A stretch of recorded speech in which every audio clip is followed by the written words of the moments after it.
कैसे आप सब? बढ़िया। सबके क्वेश्चन हो रहे हैं? अब तो बहुत सारे फंडामेंटल्स आपको बता दी नहीं? ठीक है, फंडामेंटल्स बहुत छोटे छोटे सारे वेक्टर्स के डेफिनेशन बताई, एडिशन बताई, सब्सट्रैक्शन बताई नहीं? उसके बाद कंपोनेंट्स बताई 2D में 3D में नहीं? रिजोल्यूशन ऑफ वेक्टर, ठीक, डायरेक्शन कोसाइन बनाई, डायरेक्शन रेशियो बताई, उसके रिलेशंस बताए और क्वेश्चंस भी कराए। ठीक है, आज जो आपका टॉपिक है क्या, वो धीरे धीरे मैंने एक बार में नहीं जाएगा, वो नहीं होगा। ऐसा समझते हैं आप एक बार में सब कुछ हो जाए, ऐसा नहीं होगा, धीरे धीरे प्रैक्टिस से ही जाएगा। ठीक, जो आज का टॉपिक है हमारा, आज जो हम पढ़ने वाले हैं वो पढ़ने वाले हैं मल्टीप्लीकेशन ऑफ टू वेक्टर्स। ठीक है, मल्टीप्लीकेशन ऑफ टू वेक्टर्स। इससे पहले भी आपको मल्टीप्लीकेशन बताई थी मैंने, तो वो क्या बताई थी, एक स्केलर था और एक कोई वेक्टर था नहीं? स्केलर का वेक्टर के साथ मल्टीप्लिकेशन बताई थी। आज वेक्टर का वेक्टर के साथ मल्टीप्लिकेशन। ठीक है, ये टू वे होता, दो तरीके से होता। ये एक वेक्टर दूसरे वेक्टर से मल्टीप्लाई होता है। ठीक है, तो एक देता है स्केलर प्रोडक्ट, जो आपके लिए मैंने लिखा है मल्टीप्लिकेशन ऑफ टू वेक्टर्स। तो मेरे पास दो वेक्टर है, वेक्टर ए और वेक्टर बी। यही हमको पढ़ना कि दो वेक्टरों का मल्टीप्लिकेशन कैसे होगा नहीं? तो बहुत बड़ी नहीं है, ठीक है, लेकिन इसके कॉन्सेप्ट को समझना है। वही मैं बता रहा हूं कि एक मल्टीप्लाई होके, दो वेक्टर मल्टीप्लाई होके उसको लिखते हैं मैं डॉट ए डॉट बी, तो ये स्केलर देता है। ठीक है, एक स्केलर प्रोडक्ट कहलाता है यानी डॉट प्रोडक्ट कहलाता है, और दूसरा क्रॉस प्रोडक्ट कहलाता है यानी वेक्टर प्रोडक्ट कहलाता है। इसको आउटर प्रोडक्ट भी कहते हैं। तो दो तरीके से होता है, एक स्केलर प्रोडक्ट, दूसरा वेक्टर प्रोडक्ट। अब मैं क्यों कह रहा हूं कि ये स्केलर प्रोडक्ट, तो ये स्केलर प्रोडक्ट इसलिए होता है कि ए डॉट बी मिलके vector A dot vector B ऐसे लिखते हैं। आप इसको लिख सकते हो रीड एज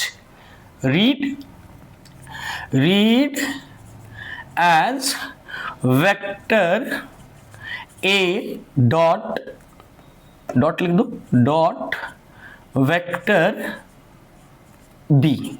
ठीक है, ये तो मीनिंग ए डॉट बी, ये एक स्केलर क्वांटिटी होता है, इसलिए इसको स्केलर प्रोडक्ट कहते हैं, और इसको डॉट प्रोडक्ट भी कहते हैं क्योंकि डॉट दिया है। यहां क्रॉस प्रोडक्ट कहते हैं क्योंकि एक ये वेक्टर होता है, एक वेक्टर क्वांटिटी मिलता है, और जब जैसे ही वेक्टर क्वांटिटी मिला, मीनिंग इसको डायरेक्शन भी होगी और मैग्नीट्यूड्स भी होगी। नहीं, इसको सिर्फ मैग्नीट्यूड होगी, डायरेक्शन नहीं होगी। ठीक, इसलिए ये स्केलर प्रोडक्ट कहलाता, ये वेक्टर प्रोडक्ट कहलाता। मैंने जो कहा कि इससे पहले आप पढ़े हो, मैंने बताया, मैंने आपको खुद पढ़ाया नहीं, वो क्या पढ़ाया कि कोई एक लेमडा था और एक कोई वेक्टर मैंने एम था। मेरा उस टाइम कॉपी पे जो लिखा है आपके, वो वेक्टर ए लिखा है, लेकिन मैंने यहाँ वेक्टर ए और वेक्टर बी दे दिया है, इसलिए मैंने यहाँ पे एक एम वेक्टर को लिखा।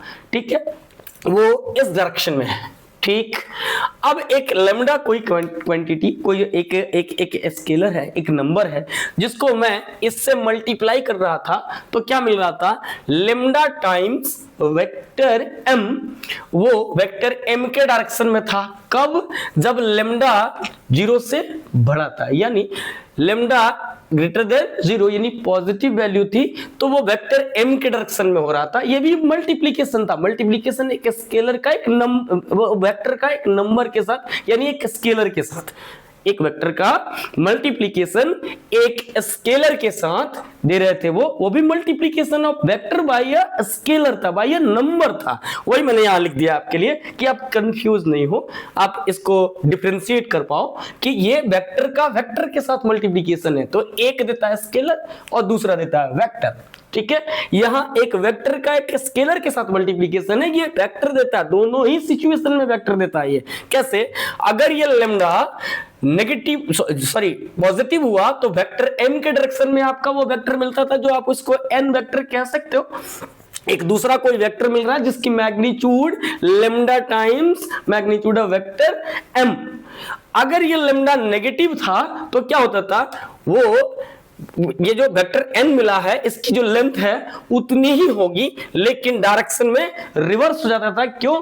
क्योंकि ये नेगेटिव थी लेमडा। ठीक, तो ये अपोजिट डायरेक्शन में, एम के अपोजिट डायरेक्शन में मिलता था। इसलिए मैंने आपके वो याद करने की तरीके के लिए यहाँ पे आपके लिए लिख दिया ताकि आपको कंफ्यूजन ना हो कि सर आपने मल्टीप्लिकेशन तो बताई थी। मैंने मल्टीप्लिकेशन बताई थी, multiplication of a vector by a number, multiplication of a vector by a scalar, आप कुछ भी कह सकते, ठीक है, बढ़िया।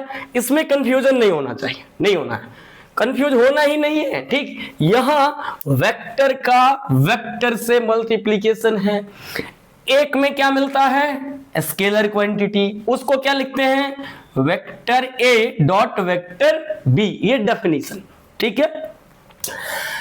अब एक वेक्टर का दूसरे वेक्टर बी से, वेक्टर ए का दूसरे वेक्टर बी से मैंने फिर से मल्टीप्लिकेशन किया, लेकिन इस बार क्या लिखा, वहां डॉट लिखा था, यहां क्रॉस लिखा है, बस अंतर इतने का ही है। और इसी अंतर से बहुत बड़ी अंतर आपको समझ में आ जाएगा कि ये क्या कह रहा है। यहां कह रहा है अ वेक्टर क्वांटिटी, ठीक है, मैंने आपके लिए लिखा, और यहां क्या कह रहा है अ स्केलर क्वांटिटी। बस ये हमेशा दिमाग में रखना होगा। इसमें सिर्फ मैग्नीट्यूड होगा और इसमें मैग्नीट्यूड और डायरेक्शन दोनों होगा, ठीक, क्लियर है। इसमें किसी को दिक्कत नहीं है, कंफ्यूजन नहीं है, नहीं होनी चाहिए, ठीक है। समझ आ गई बात, नहीं आई फिर से, ठीक। वेक्टर का वेक्टर से मल्टीप्लिकेशन दो टाइप का होगा, एक होगा डॉट कहेंगे, वो स्केलर देगा, स्केलर क्वांटिटी। इसी वेक्टर का वेक्टर से यानी वेक्टर ए का वेक्टर बी से मैंने मल्टीप्लिकेशन किया, लिखा ए क्रॉस बी, यानी vector A cross vector B, ये एक वेक्टर क्वांटिटी देगा। इसमें मैग्नीट्यूड और डायरेक्शन दोनों होगा। ये जो क्वांटिटी आपको मिली स्केलर क्वांटिटी, ये स्केलर क्वांटिटी किस अलजेब्रा को फॉलो करेगी, ऑर्डिनरी अलजेब्रा को, यानी अलजेब्रा जो आप पढ़ते हैं उसको। ये किस अलजेब्रा को फॉलो करेगी, वेक्टर अलजेब्रा को। भैया बात इसमें डायरेक्शन की है, मैंने आपके लिए इसको यहां दिखा दिया है क्योंकि बहुत कंफ्यूजन आपको ना हो कि इसमें डायरेक्शन कैसे। देखिए डायरेक्शन कैसे, जब मैं आपको वेक्टर प्रोडक्ट पढ़ाने आऊंगा, पहले स्केलर पढ़ाऊंगा, टॉपिक लिखी है आपको, क्लियर है, तो इसकी जितनी भी बात होती है, जितनी इंफॉर्मेशन है, जितने भी कॉन्सेप्ट है, वहां मैं बता दूंगा, ठीक है। अभी फिलहाल डिफरेंशिएट करने के लिए कि दोनों में क्या अंतर है, मैंने यहां खींच दिया आपके लिए। अब देखो, आप जैसे ही ए से बी की तरफ क्रॉस जाओगे, आप राइट हैंड का यूज करोगे। कौन सा, लेफ्ट हैंड नहीं, राइट हैंड। इस राइट हैंड यानी या अपने फोर फिंगर को अगर आप ए क्रॉस बी लेके आ रहे हो, तो आप ए की तरफ अपने फोर फिंगर को रखोगे और कर लोगे, यानी अपनी उंगलियों को घुमाओगे किस वेक्टर की तरफ, बी वेक्टर की तरफ, ठीक है। तो आपको मिलेगा ए क्रॉस बी, ठीक है। अब देखो, अगर मैंने बी क्रॉस ए लिया, कोई कहा कि नहीं ए क्रॉस बी जा रहा हूं मैं बी क्रॉस ए आऊंगा, ठीक, गुड। आपको फिर क्या करना होगा, इस फोर फिंगर को बी वेक्टर की तरफ रखना होगा और ए की तरफ कर लेना पड़ेगा। अब देखिए, जैसे ही बी क्रॉस ए आप आ रहे हो अंदर की तरफ, ठीक है, यानी ए क्रॉस बी लिया तो मेरा डायरेक्शन कहां मिला, ए क्रॉस बी एक वेक्टर है, देखो आप खींचा मैंने डॉटेड लाइन से, ये आपको दिख रही है, ये रेड लाइन, ठीक है। तो ये जो बोर्ड है ये 2D है, 2 डायमेंशनल है, मैं इसको x और ऊपर वाले को y मान सकता, ठीक। तो एक प्लेन में है, इस प्लेन में मैंने वेक्टर a को और b को खींचा है, लेकिन जो क्रॉस मिलेगा वो इस बोर्ड पे नहीं होगा, इस बोर्ड के प्लेन पे परपेंडिकुलर होगा, यानी यहां होगा, ठीक है।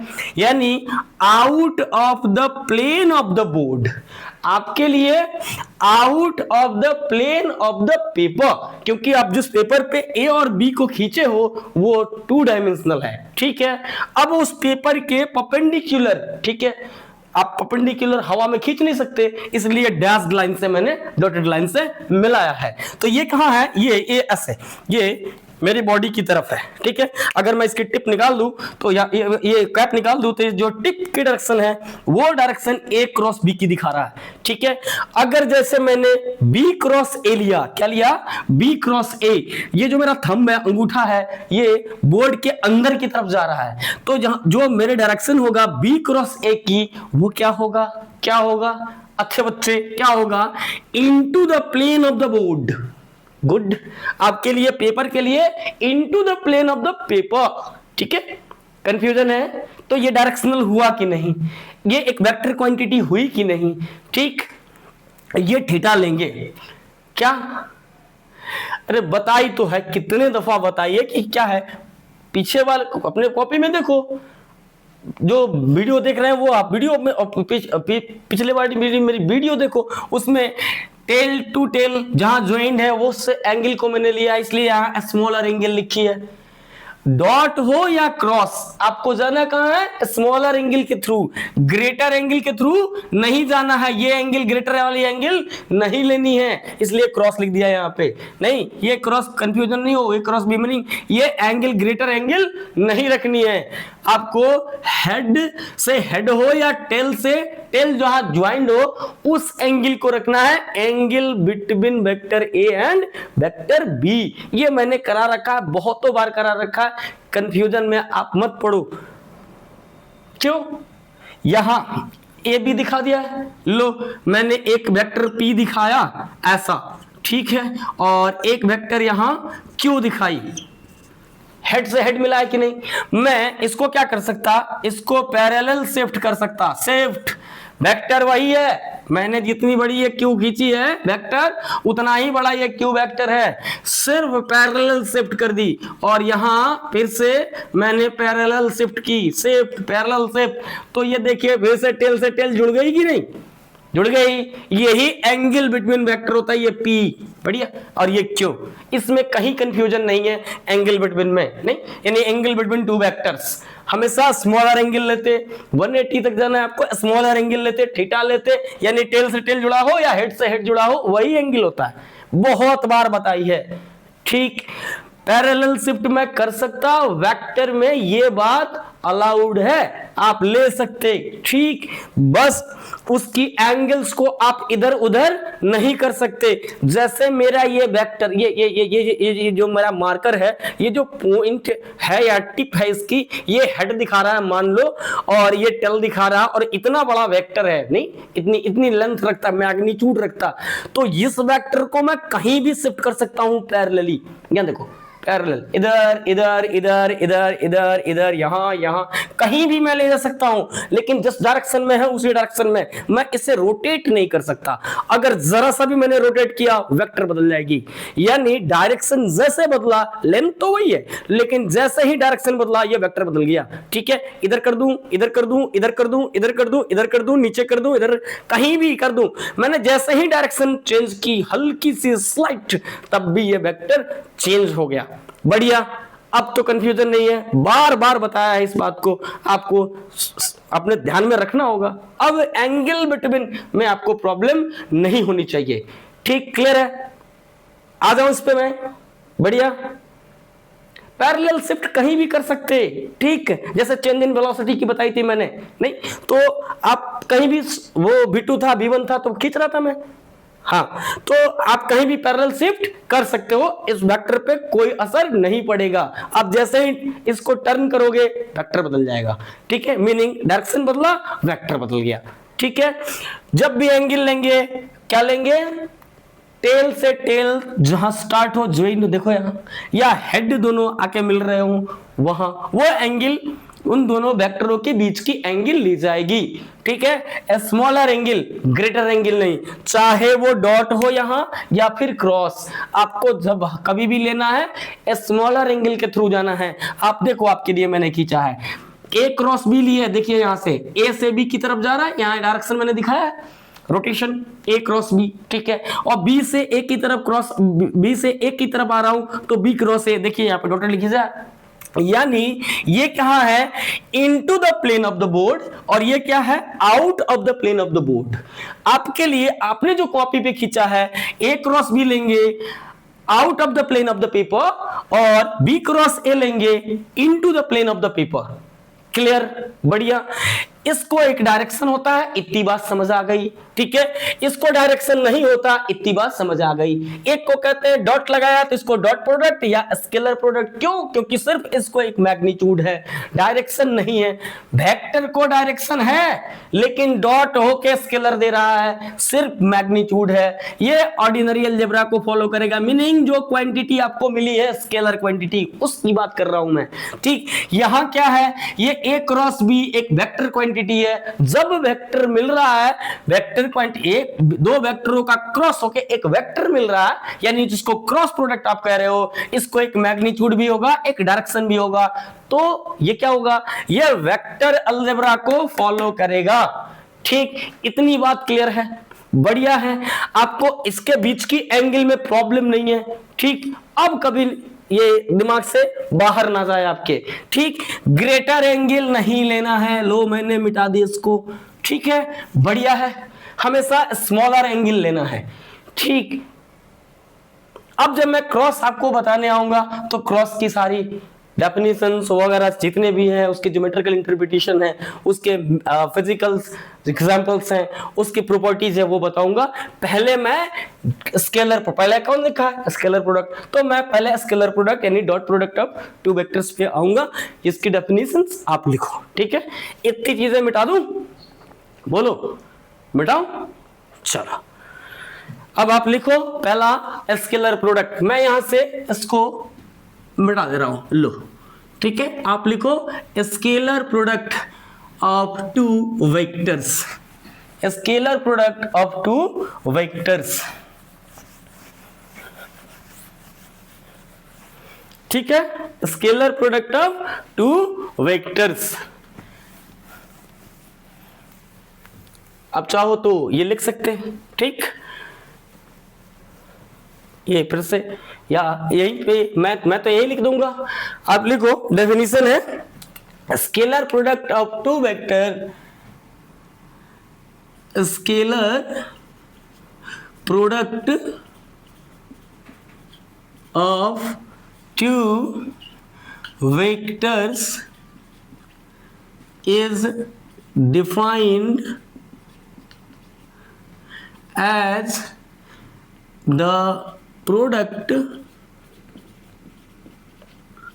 of magnitudes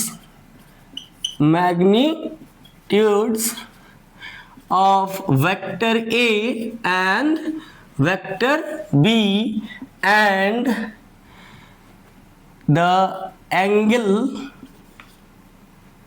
and the cos theta, cosine of the angle theta between them। ठीक है, that is vector A dot लगाया, क्योंकि डॉट प्रोडक्ट है, स्केलर प्रोडक्ट है, A dot B equal to magnitude of vector A into magnitude of vector B cos theta. आप into नहीं लिखना, read as magnitude of vector A into magnitude of vector B cos theta, यानी cosine theta. आप इसको ऐसे लिख सकते हैं ए बी कॉस थीटा। अगर इसमें आपको कंफ्यूजन है तो आप यहां लिख भी सकते हो where A equal to magnitude of vector A, आप वर्ड्स में भी लिख सकते हैं magnitude of vector A, B equal to modulus of B in magnitude of vector B and theta equal to angle, ऐसे लिख दो between, angle between vector A and vector B. बस इतनी सी डेफिनेशन है। यानी मुझे जब कभी ए डॉट बी लिखना है, meaning vector A dot vector B लिखना है, तो मैं क्या करूंगा, मैं magnitude of vector A, magnitude of vector B और ये जो एंगल बना रहे होंगे उसका कॉस थीटा और इनका प्रोडक्ट ले लूंगा, बस यही होता। तो आप देखो यहां पे मैग्नीट्यूड ऑफ ए है, मीनिंग क्या हुआ, ये भी स्केलर, मैग्नीट्यूड ऑफ बी है, ये भी स्केलर, कॉस थीटा नंबर है, ये भी स्केलर। तो ये स्केलर क्वांटिटी आया कि नहीं, प्रूव हो गया यहां से। ठीक है, इतनी सी डेफिनेशन है, आपको ये अपने दिमाग में रखना है हमेशा। ठीक, जब कभी भी a डॉट बी हो, कोई दो वेक्टर हो, उन दोनों वेक्टरों का a डॉट बी लेना है, उनके मैग्नीट्यूड को लेंगे, उनके cos थीटा को, ठीक है, जो एंगल बना रहे होंगे उसका प्रोडक्ट लिख देंगे बस, यानी a b cos थीटा, इतनी सी बात है। ठीक, इसमें कहीं कंफ्यूजन है किसी को? स्मॉलर एंगल बता दिया आपको, बढ़िया, ठीक है। अब है कि इसका फिजिकल एग्जाम्पल, जो आपने कहा था कि इसका फिजिकल एग्जाम्पल, तो आप लिखो physical example of dot product of two vectors. Physical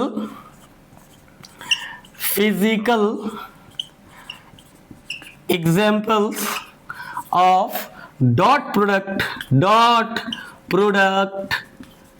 of two vectors. मैं बड़ा बड़ा लिख रहा हूं क्योंकि आपको दिखने में प्रॉब्लम होता है, इसलिए मैंने बड़ा लिख दिया।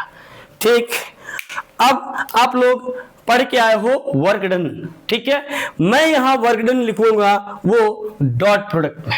ठीक है, यहां मैं लिखूंगा पहला वर्क डन। ये आप सीख के आए हो अपने 9th क्लास से ही, W से लिखते थे आपके टीचर, नहीं तो मैंने लिख the work done.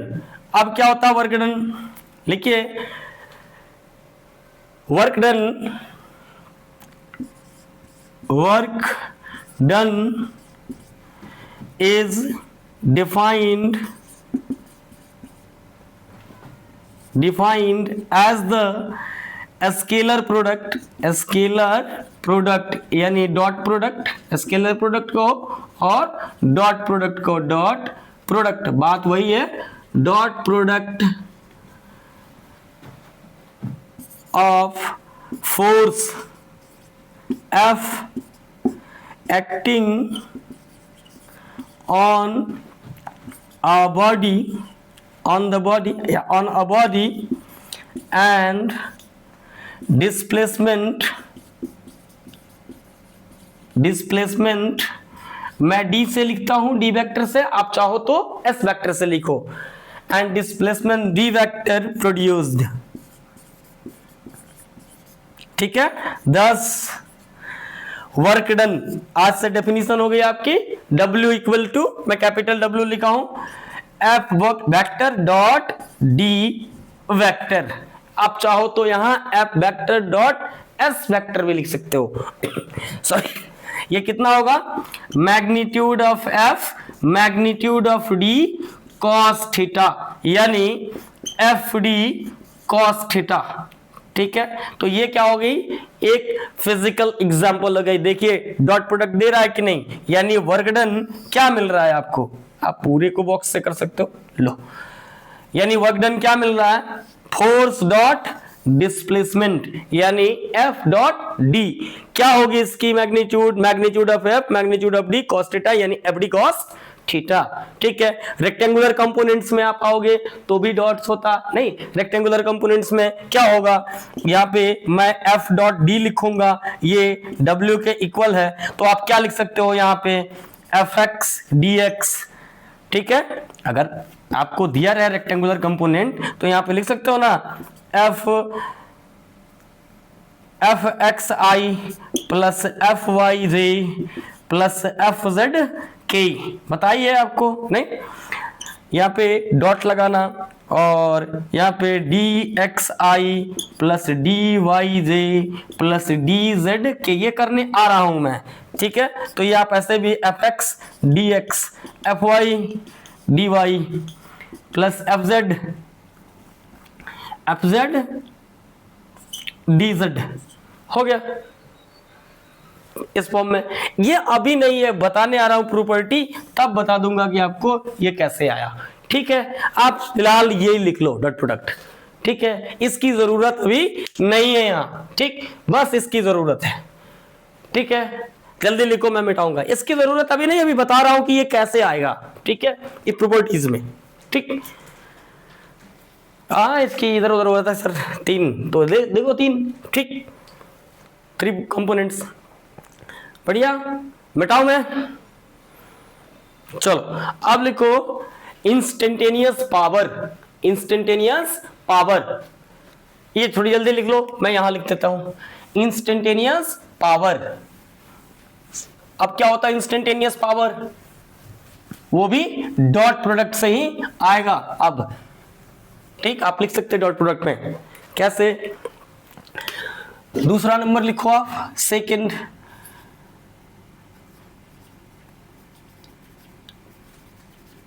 Instantaneous power मैंने पी से लिखा, ठीक है, आप लिखिए इट इज डिफाइंड एज, ऐसा ही, it is defined as, it is defined as the scalar product of force F vector, नहीं दिख रहा, force F vector and instantaneous velocity.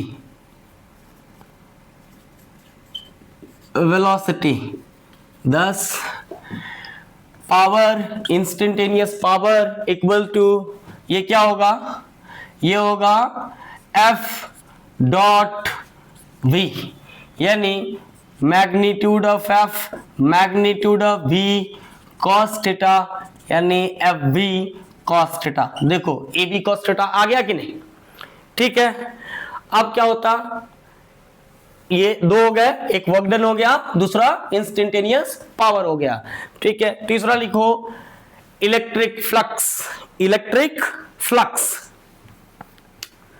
ये मैं मिटा दूंगा, लिख दिए।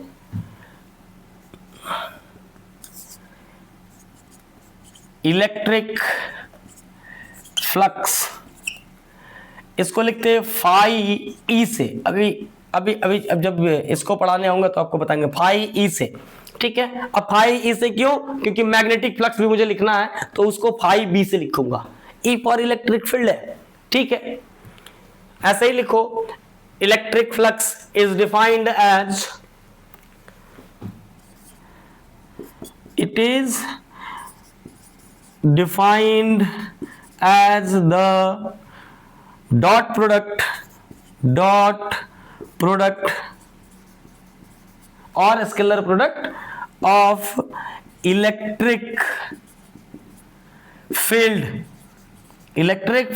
E vector and area vector। Area मैंने जब आपको बताया था, जिस बार लिस्ट बताई थी स्केलर और वेक्टर की, उसमें एरिया स्केलर लिखा था और एरिया वेक्टर एक वेक्टर क्वांटिटी लिखा था, तो मैंने लिखा एरिया वेक्टर। डीएस वेक्टर मैं लिखता हूं, आप चाहो तो आप ए वेक्टर भी लिख सकते हो, ठीक है। 10 phi E equal to E dot DS, meaning क्या हुआ, magnitude of E magnitude of DS cos theta, meaning E DS cos theta. मिटाओ इसको,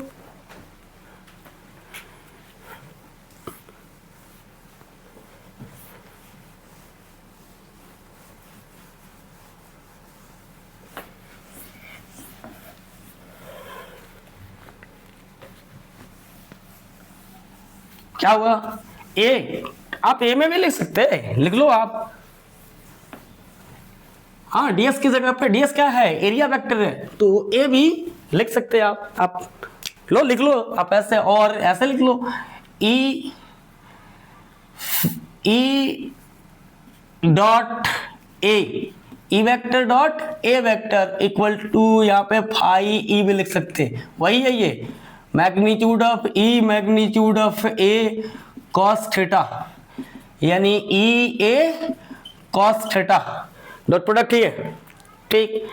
अब आता है फोर्थ नंबर आपकी magnetic field, sorry magnetic flux, magnetic flux, ये सारे करने आऊंगा, अभी यहाँ पे ये फिजिकल एग्जांपल्स है इसलिए मैं यहाँ आ गया, ठीक है, लिख लें। यहां पे लिखो phi B, B for magnetic field होता है, ठीक है, बी से, इसलिए मैंने मैग्नेटिक फ्लक्स लिखा है, ठीक है।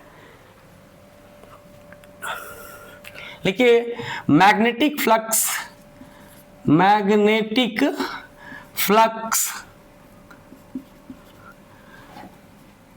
linked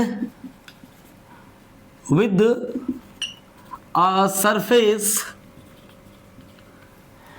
is defined as the dot product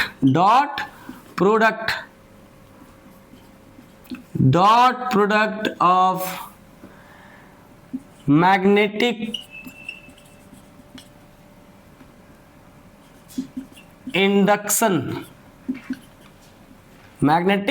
induction B vector and area vector.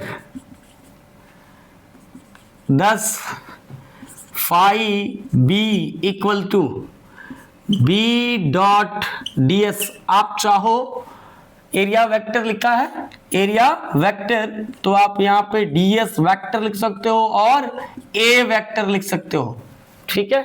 अगर ये ds जो है एरिया b फील्ड पे परपेंडिकुलर होगी तो वो 0 होगा, ठीक है। तो बहुत सारे कहते नहीं लाइन इंटीग्रल ये वो बाद में लाइन इंटीग्रल ये क्लोज होता, वो ये भी क्लोज होता, वो आपकी टॉपिक का ये नहीं है। आपकी टॉपिक क्या है यहाँ पे, फिजिकल एग्जाम्पल्स। तो एग्जाम्पल जो होता है डॉट प्रोडक्ट की मैं वो दिखा रहा हूं, ठीक है। तो या आप यहां लिख सकते हैं magnitude of B, magnitude of ds cos theta, यानी बी ds, ये सब्सक्रिप्ट है ds cos थीटा। और जो वो कह रहा वो आप लोग आपके वाला, आप यहाँ पे फाई बी लिख सकते, यहाँ पे बी डॉट ए लिख सकते, लो खुश। यहाँ पे magnitude of B, magnitude of A cos theta ही होगा, यानी बी ए कॉस थीटा होगा। तो ये आपके 4 एग्जाम्पल थे, ठीक। ये इतनी आपको समझ आई। पहला क्या था, वर्गड़न, यानी वर्गड़न क्या होता आपको बताई मैंने। वर्गड़न में क्या, वर्गड़न इक्वल टू एफ डॉट, आप ds लिख सकते, डी वेक्टर लिख सकते, जो भी आपको, आप डी लिख लो, बढ़िया। ये ds वो भी एक डिस्प्लेसमेंट वो एरिया से है, या डिस्प्लेसमेंट से है, ठीक। एक था, दूसरा क्या था, इंस्टेंटेनियस पावर, वो क्या था एफ डॉट बी, देखिए डॉट प्रोडक्ट है। एक क्या है इलेक्ट्रिक फ्लक्स, वो क्या है ई डॉट ds, ठीक है, या ई डॉट ए जो आप लिखो। यहाँ पे फाई बी, वो क्या है बी डॉट, ये बी वेक्टर है, magnetic induction B dot ds, और या आप इसको phi B equal to B dot A लिख सकते हैं, जो आपको पसंद है वो आप लिख लो, ठीक है। यानी ये डॉट प्रोडक्ट है कि नहीं, दो वेक्टरों का डॉट प्रोडक्ट नहीं, तो दो वेक्टरों का डॉट प्रोडक्ट एक वर्क दे रहा, ये क्या है स्केलर क्वांटिटी। दो वेक्टरों का डॉट प्रोडक्ट यानी फोर्स और वेलोसिटी, इंस्टेंटेनियस वेलोसिटी मिलके क्या दे रहे हैं, पावर इंस्टेंटेनियस, ठीक है। दो वेक्टरों का dot product E dot ds, एक इलेक्ट्रिक फील्ड इंटेंसिटी है, इलेक्ट्रिक फील्ड है, और दूसरा क्या है एरिया वेक्टर है, नहीं वो क्या दे रहा है फ्लक्स, ये भी एक स्केलर क्वांटिटी है इलेक्ट्रिक फ्लक्स। अब क्या है एक मैग्नेटिक फील्ड वेक्टर है, यानी इंडक्शन, मैग्नेटिक इंडक्शन भी, और वो ds यानी एरिया वेक्टर से डॉट होके क्या मिल रहा है मैग्नेटिक फ्लक्स। तो मैग्नेटिक फ्लक्स भी एक स्केलर क्वांटिटी है, इसमें कहीं कंफ्यूजन आपको नहीं होनी चाहिए, ठीक है। जब आएंगे इलेक्ट्रिक फ्लक्स पढ़ने तो पढ़ेंगे वहां पे, ठीक है। जब मैग्नेटिक फ्लक्स आएंगे वहां तो वो उसको पढ़ेंगे, लेकिन ये डॉट ही होता, ठीक। परेशानी है इसमें नहीं है, आगे बढ़े चलो। सॉरी, अब आप लिखो इसके ज्योमेट्रिकल मीनिंग कि स्केलर प्रोडक्ट की ज्योमेट्रिकल मीनिंग क्या होती, ठीक। ये थोड़ी जल्दी से लिख लो, मैं ऊपर मिटा रहा हूं। Geometrical meaning of dot product of और scalar product of two vectors. तो मैं क्या करूंगा, मैं दो वेक्टर ड्रॉ कर रहा हूं। एक वेक्टर मेरा जो मैं लिखता हूं हमेशा यहां ऐसे, ये मैंने वेक्टर ए खींचा ऐसे, और मैंने ऐसे एक वेक्टर बी, ठीक है, ये वेक्टर बी है और ये वेक्टर ए है, ठीक है। इन दोनों के बीच की एंगल मैंने ली थीटा। आप चाहो तो यहाँ ओ लिख दो, यहाँ पे मैंने ए लिख दिया, बी लिख दिया, आप कोई भी लिख सकते हो। मैंने बी से यहाँ इसके बी वेक्टर के हेड से ए वेक्टर पे मैंने एक परपेंडिकुलर ड्रॉ की ऐसे, ठीक है। यहाँ मैंने एम लिख दिया, आप कुछ भी लिखो, कोई भी एक लिख दो, मैंने एम लिख दिया।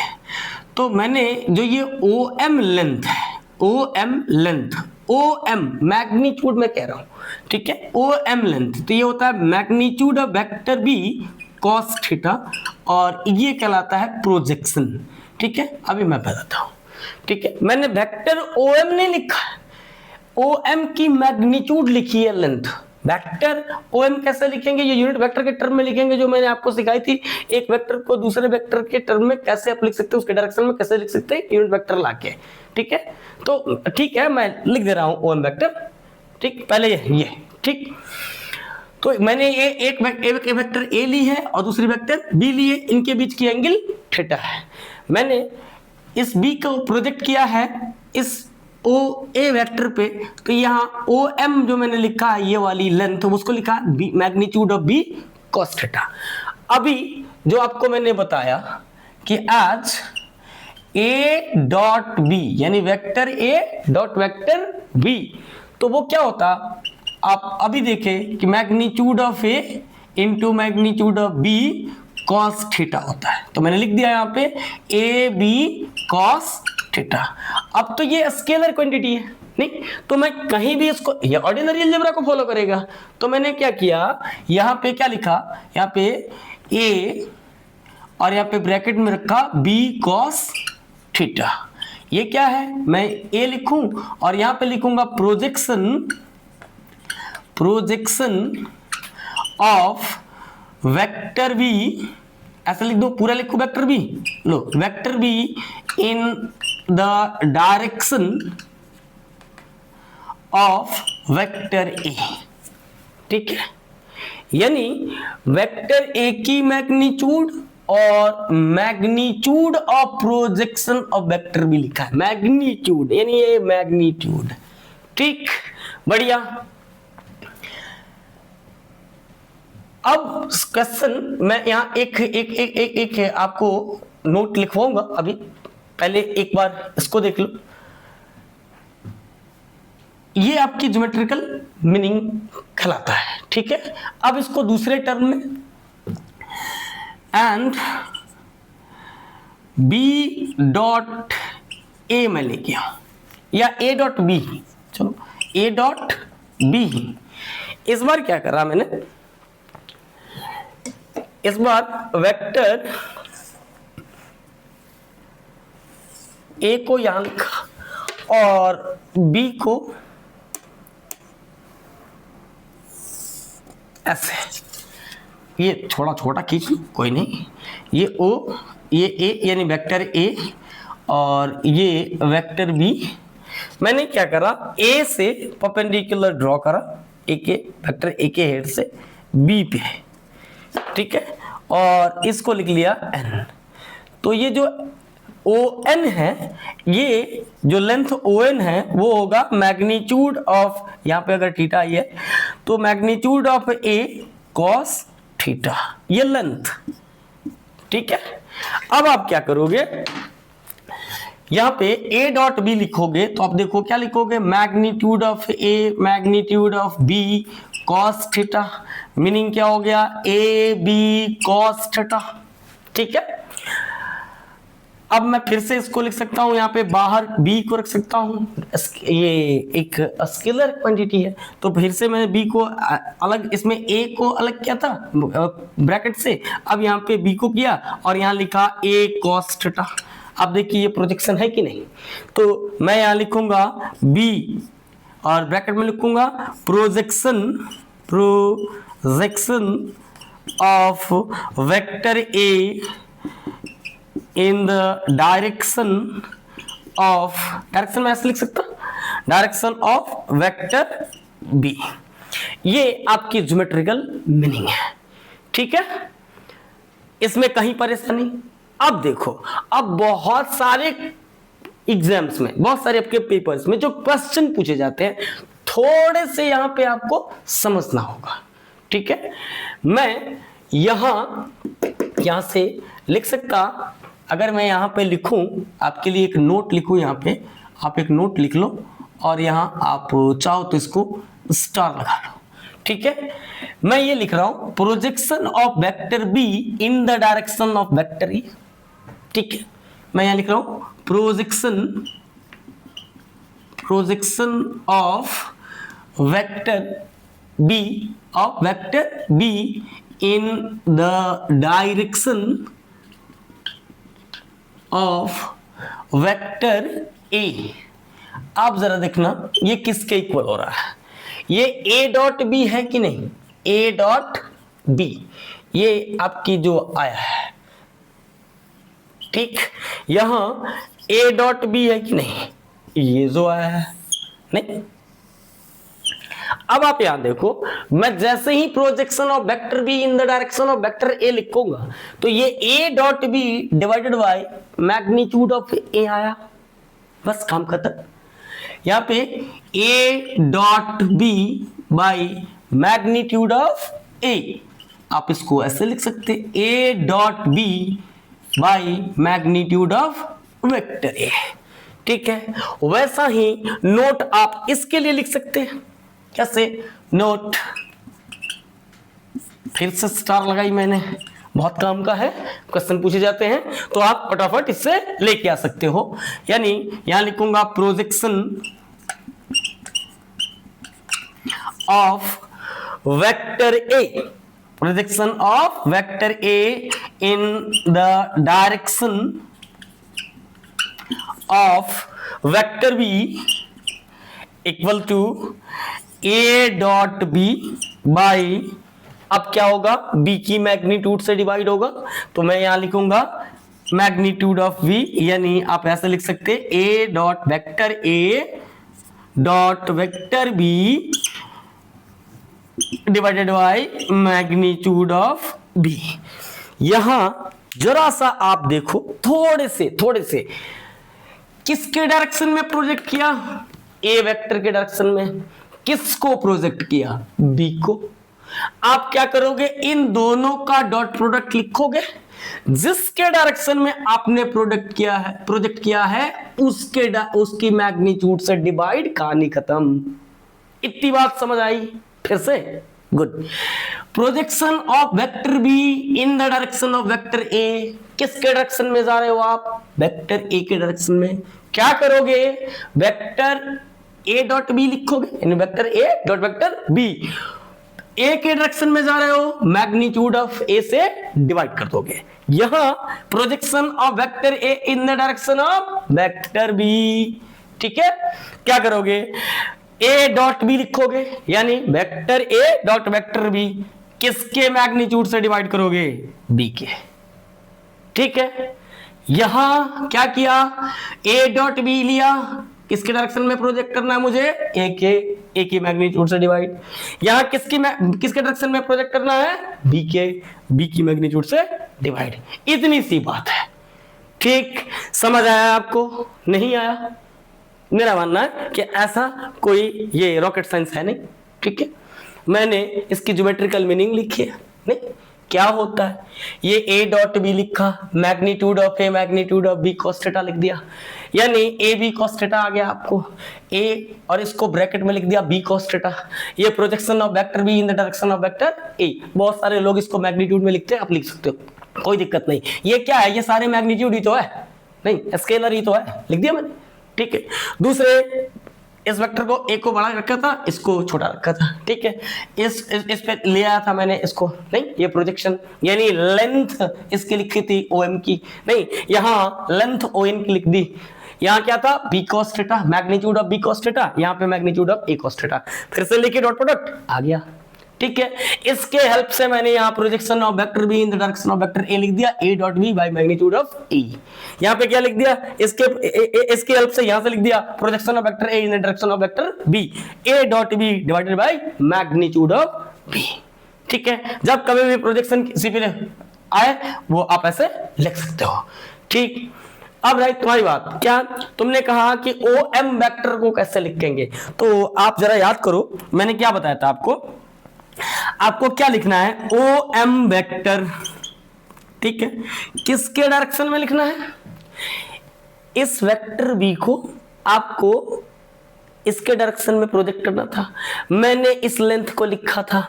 ठीक है, आपको ओ एम वेक्टर लिखना है, तो आप किसके डायरेक्शन में जा रहे हो, वेक्टर ए के। ठीक है, तो वेक्टर ए के जा रहे हो तो आप ओ एम को लिखोगे तो उसकी मैग्नीट्यूड, नहीं मैग्नीट्यूड, तो आप मैग्नीट्यूड लिख दोगे, मैग्नीट्यूड ऑफ ओ एम। और किस डायरेक्शन में चाहिए आपको, आपको चाहिए वेक्टर ए के डायरेक्शन में, तो ए कैप लिख दोगे, यानी ओ एम की मैग्नीट्यूड लिखो। ठीक है, अब क्या लिखोगे, vector A divided by magnitude of A, खत्म हो गई कहानी। ठीक है, आप लिख देना यहां से। ठीक, खुश, बढ़िया। चलो, अब आपके क्या हो गए, आपके डेफिनेशन हो गई डॉट प्रोडक्ट की, फिजिकल एग्जांपल्स हो गए और ज्योमेट्रिकल मीनिंग हो गया। अब है आपको इसकी प्रॉपर्टी कि क्या होती है इसकी प्रॉपर्टी। ठीक, तो एक एक करके प्रॉपर्टी लिखेंगे। आप लिखो प्रॉपर्टीज ऑफ डॉट प्रोडक्ट, इसको जल्दी लिख लो। ठीक है, मैं मिटा दूंगा तुरंत। ठीक है, थोड़ी जल्दी लिख लो। ठीक, जल्दी लिखो, जल्दी जल्दी से। Properties,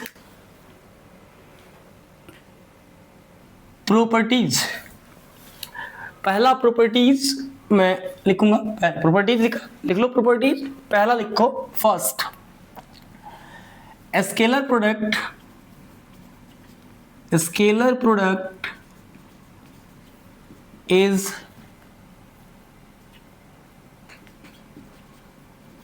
commutative. ठीक है, मेरे पास ये A dot B equal to होता बी डॉट ए। अभी जैसे मेरे पास ये दो वेक्टर हैं, एक वेक्टर ए और ये वेक्टर बी, ये एंगल थीटा। तो अभी आपने क्या देखा था, आपने देखा था ए डॉट बी, इसको मैं लिख सकता magnitude of A magnitude of B cos theta, यानी ए बी कॉस थीटा। अब आप एंड बी डॉट ए लिखोगे तो आप क्या लिखोगे, यहाँ लिखोगे magnitude of B magnitude of A cos theta, तो ये क्या आ गया, B A cos theta equal to A B cos theta होगा कि नहीं, ये तो स्केलर है, नहीं आप किसी को आगे पीछे प्रोडक्ट में लिख सकते हो, नहीं तो ये क्या हो गया, ए डॉट बी के इक्वल आया कि नहीं आया। तो क्या होता, स्केलर प्रोडक्ट क्या होता, कम्यूटेटिव होता। ठीक, अब दूसरी प्रॉपर्टी है, ये प्रॉपर्टी सेकंड लिख दो आप यहां पे, ये स्केलर प्रोडक्ट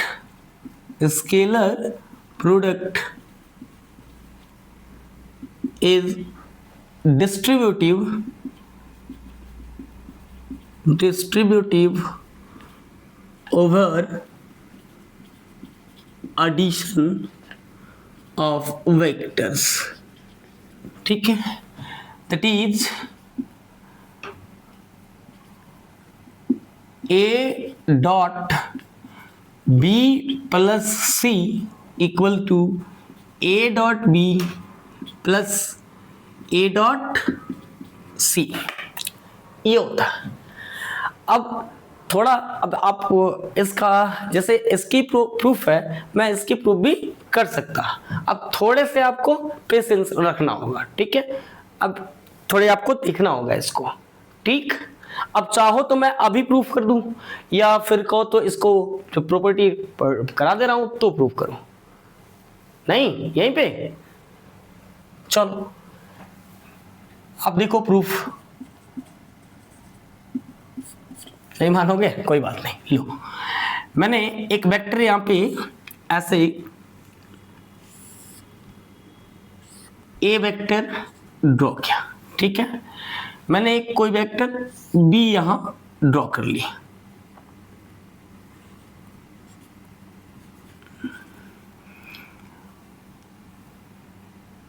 और यहां से मैंने ऐसे एक सी वेक्टर ड्रॉ कर लिया। आप कोई भी नेम लिख सकते हैं, ठीक।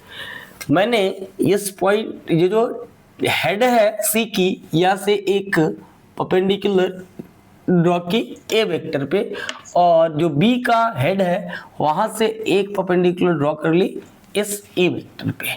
इसको लिख दिया ओ, इसको लिखा एम, और इसे लिखा एन। परपेंडिकुलर है, आपको ऐसे बना लो, कोई दिक्कत नहीं। और यहां से मैंने ऐसे एक डॉटेड लाइन इस पे मिला ली, ठीक है। आप इसको कोई नेम दे सकते हो, मैंने डी दे दिया, ठीक है। मैंने यहां से एक लाइन सेगमेंट ओ से सी के हेड तक मिलाई। अब जरा देखो, आपको मैंने बताया था, ये देखो ये बी वेक्टर, आपको ये नहीं, ये हेड नहीं दिख रहा तो आप यहाँ हेड दिखा सकते हो, ये आपको हेड नहीं दिख रहा तो आप यहाँ हेड दिखा सकते हो, ये लो, ठीक है, बढ़िया, हेड दिखा दिया मैंने, ठीक है। अब देखो आप यहाँ पे ओ, ये इसको बी लिख दो और इसको सी लिख दो, ठीक है। तो यहाँ पे O B vector plus B C vector equal to O C vector है कि नहीं, triangle law of vector addition, ठीक है, बताया इतना शानदार आपको, ठीक है। अब आपके क्वेश्चंस भी हो रहे हैं, आपको एक ट्रायंगल दिख गया, vector triangle O B C, ठीक है। इस वेक्टर ट्रायंगल से आप देख रहे हो कि मैं अगर O B vector plus B C vector लिखूं तो मुझे ये क्या मिल जाएगा, ओ सी वेक्टर, जो किसके इक्वल होगा, vector B plus vector C के, ठीक है, रिजल्टेंट हो गया उसका, ठीक। अब मैं लिखूंगा from figure O A equal to vector A, O B vector O से ऑरिजिनेट बी पे टर्मिनेट, ठीक है। तो ये क्या होगा, बी वेक्टर हो गया आपका, और यहाँ पे मैं बी सी लिखूं तो क्या हो जाएगा, सी वेक्टर हो जाएगा, ठीक है। यहाँ पे लिखूंगा ये in vector triangle O B C we have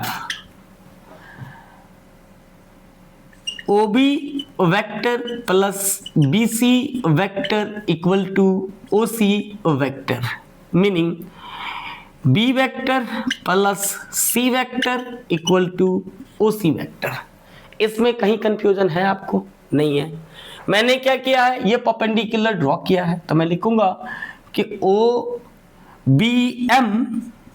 is perpendicular on OA and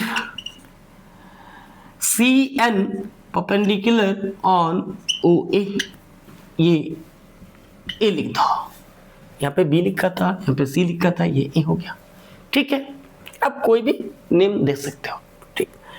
अब मुझे यहाँ पे दिख रहा है कि LHS में क्या है, A dot B plus C, मैं उसको यहाँ लिख रहा हूँ, यहाँ पे मैं लिख रहा हूं LHS इक्वल टू, लिख दो, अब थोड़ा ऊपर लिख लो, कोई नहीं, LHS equal to A dot B plus C। मैं इसे लिख सकता OA dot B plus C को OC वेक्टर लिख सकता अभी यहां से, ठीक है। अब आप जरा देखो, ये OA वेक्टर और OC वेक्टर, मैंने ये एंगल मान ली थीटा, और जो OA वेक्टर है उससे जो OB वेक्टर एंगल वेट कर रहा है, मैंने इसको लिख लिया अल्फा, और जो ये BC वेक्टर ये BD से एंगल मेट कर रहा या बना रहा, उसको मैंने लिख दिया बीटा। परेशानी है, वो बी नहीं है, बीटा है, ठीक है। तो आप जरा देखना, ये ओ सी वेक्टर और ओ ए वेक्टर के बीच की एंगल क्या है? थीटा है थीटा। तो मैं क्या इसको डॉट प्रोडक्ट में अभी जो लिखा है आपने ए डॉट बी लिख के आ रहे हो आप, उसके जैसा ये A magnitude of A magnitude of B cos theta लिख सकता। तो मैं यहाँ पे लिख सकता ओ ए मैग्नीट्यूड, आप चाहो तो ऐसा लिख दो, magnitude of O A into magnitude of O C, और यहाँ पे कॉस थीटा लिख सकते हो। परेशानी तो आप जरा देखना यहाँ पे ये क्या हो गया, ये ओ ए और यहाँ पे मैं इसको ओ सी कॉस थीटा लिख सकता, ओ सी लो ओ सी कॉस थीटा लिख सकता, ठीक। अब आप ट्रायंगल देखो क्या है, ओ सी कॉस थीटा, ओ सी कॉस थीटा। अब आप ये जरा ट्रायंगल देखना, ओ सी एन यानी एन ओ सी, ठीक है, ये ट्रायंगल। ये तो आप लिख लियो, इससे मिटाऊंगा क्योंकि मैं यहाँ इन्फॉर्मेशन लिखूंगा तो आपको क्लैरिटी के लिए यहाँ पे मैं वो ट्रायंगल ही बना रहा हूं, ठीक है।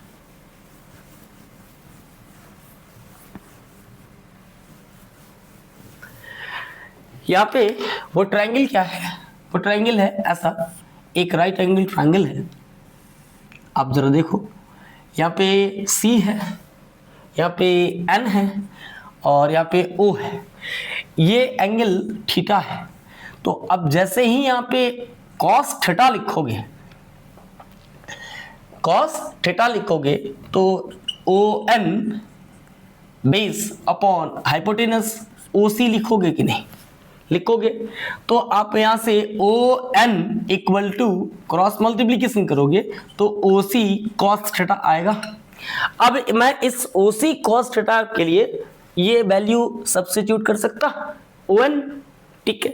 तो मैंने यहां पे लिखा OA और इनटू ON लिख दूं, ठीक है।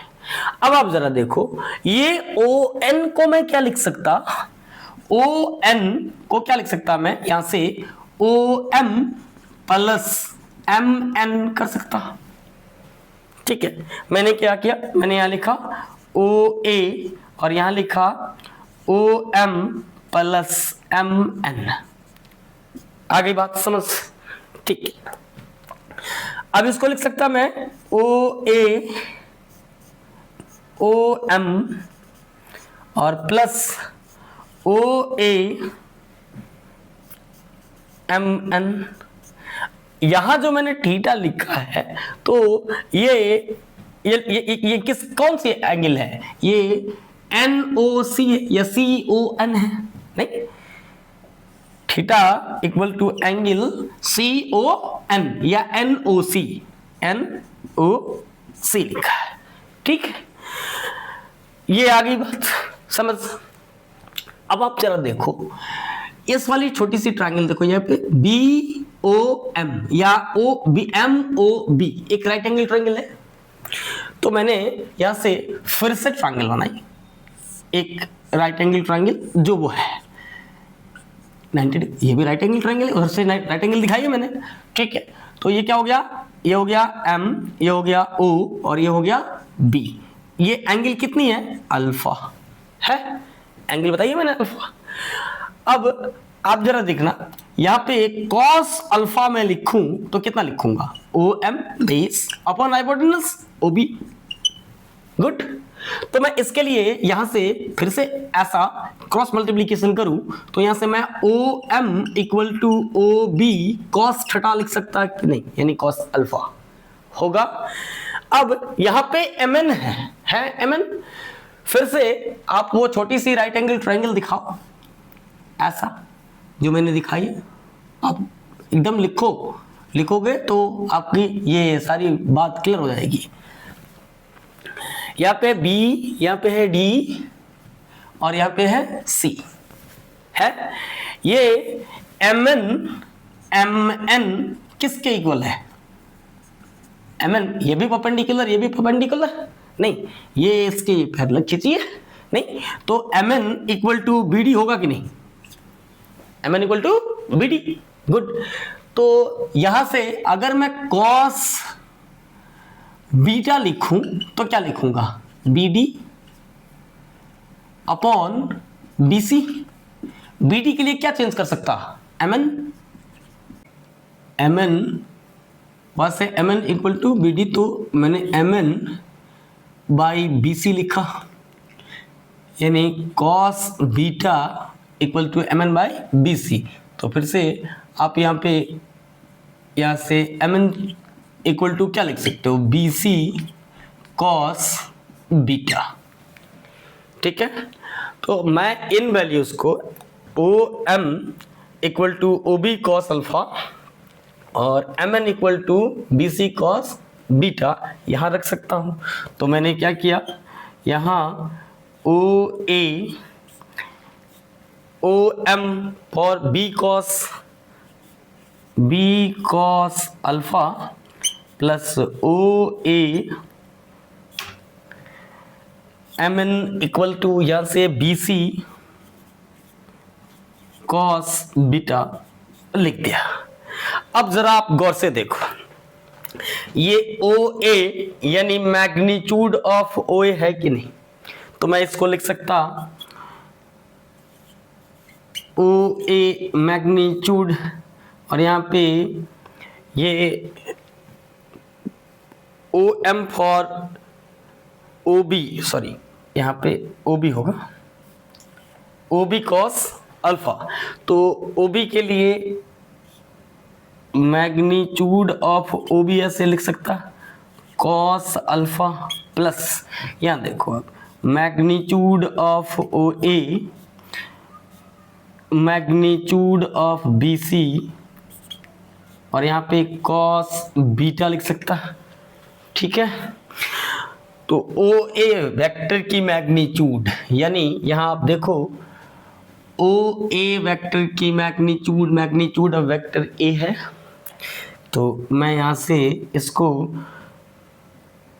Magnitude of A O B for B vector, magnitude of B vector cos alpha plus O A magnitude of vector A B C magnitude of vector C cos beta लिख सकता।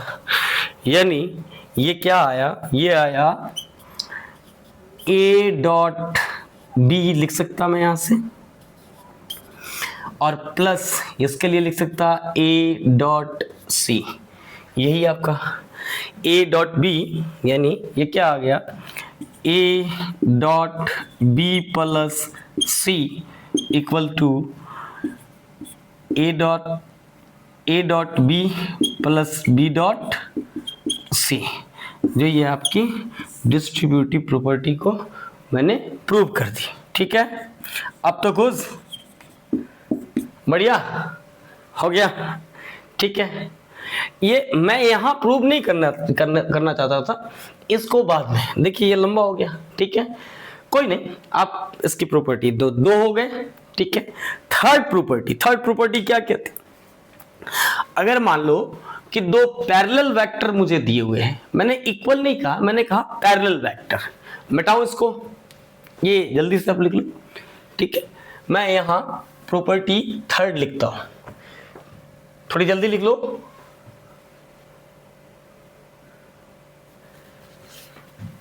ठीक, मैं property third लिखता हूं, आप लिखो scalar product और dot product of two parallel vector. Third property number third, scalar product और dot product of two parallel vectors is equal to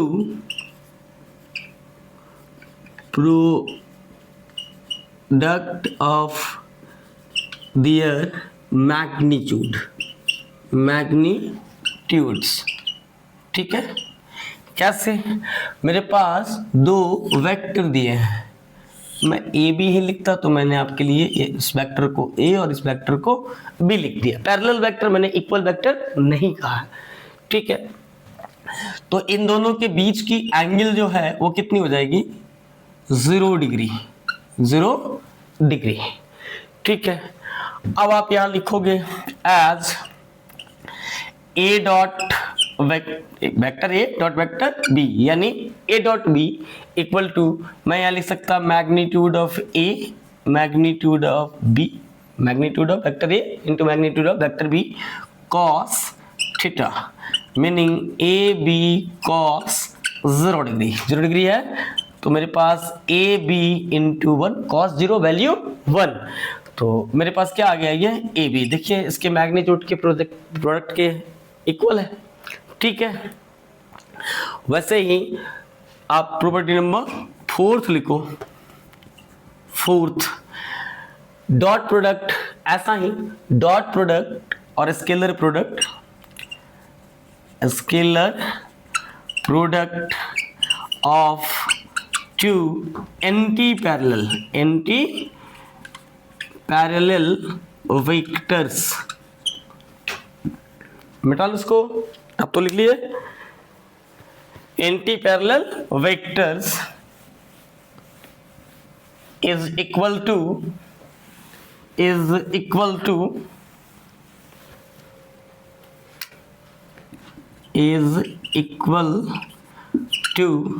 product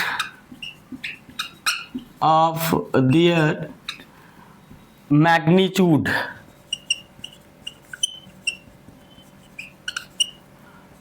with negative sign.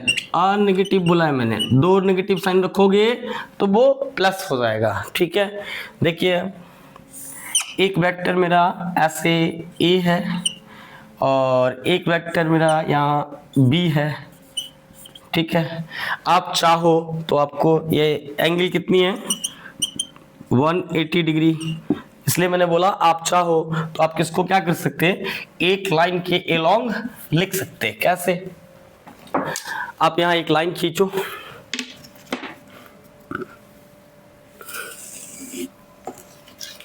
ठीक है, मैंने इधर की तरफ और इधर की तरफ ये वेक्टर ड्रॉ की, यानी ये वेक्टर मेरा ए है और ये वेक्टर मेरा बी है। मैं देखो यहां से यहां तक इनकी ये बीच की एंगल हो गई, आपको बता रखा है टेल टू टेल। देखिए टेल टू टेल। ठीक है, तो ये थीटा कितनी है? 180 डिग्री। अब आप यहाँ लिखोगे A dot B equal to modulus of vector A, यानी magnitude of vector A into magnitude of vector B cos theta, meaning A B cos 180।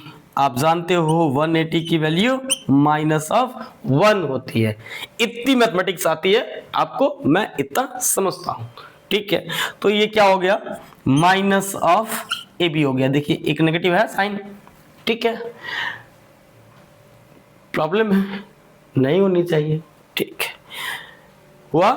तो ये आपका 4th नंबर प्रॉपर्टी आप याद रखोगे, लर्न रखोगे तो आपको बहुत सारे चैप्टर्स में फायदा पहुंचाएगा ये। ठीक, अभी जितनी मैं बता रहा हूं आपको इतना एकदम अपने पास रखना है, एकदम ये कॉन्सेप्ट क्लियर होना चाहिए आपको, ये आने ही चाहिए। ठीक, अब लिखो आप 4th हो गया, 5th लिखो। आपको मैंने अभी कहा कि आप इक्वल नहीं करना, तो कुछ सोच के कहा नहीं। अब उस इक्वालिटी के लिए मैं यहां एक 5th प्रॉपर्टी आपके लिए लिख देता हूं। 5th यानी इसको कहते हैं सेल्फ प्रोडक्ट। ये क्या है? मैं ये कह रहा हूं कि मेरा जो ये वेक्टर है ए, मैं चाहता हूं कि ए से ए का डॉट क्या हो। ठीक है, मेरे पास एक वेक्टर है मेरा ए, मैं चाहता हूं कि इस वेक्टर का इसी वेक्टर के साथ डॉट क्या देगा। ठीक है, तो आप जल्दी से इसकी जो आप पढ़े हैं ए डॉट बी, तो आप क्या लिखते हैं, magnitude of A magnitude of B cos theta. अब मैंने क्या किया, मैंने इसे यहाँ से मिटा दिया और यहाँ ए ही लिख दिया। तो आप देखो यहाँ पे बी की जगह पे क्या चलाया, ए ही तो चलाया नहीं। अब आप बताओ ए से एंगल, ए वेक्टर अपने आप से कितनी एंगल बनाएगा, 0 डिग्री। ठीक, तो मैंने यहां लिख दिया magnitude of A into magnitude of A और कॉस 0 डिग्री। तो ये क्या आ गया, magnitude of A into magnitude of A और कॉस 0 डिग्री वैल्यू 1 होता है। तो ये आप देखो मैग्नीट्यूड ऑफ ए का स्क्वायर आ गया, नहीं यानी ए स्क्वायर आ गया, आप इसे लिख सकते हैं। ठीक, सेल्फ प्रोडक्ट हो गई है। ठीक, अब है प्रॉपर्टी नंबर 6, इतना लिखो जल्दी जल्दी से। इसे पे लिख दे, ये हो गया, इसे मिटाओ। अरे बोलो, आप लोग भी बोलो, जल्दी जल्दी बोलो। ये हो गया है, मिटा दूं?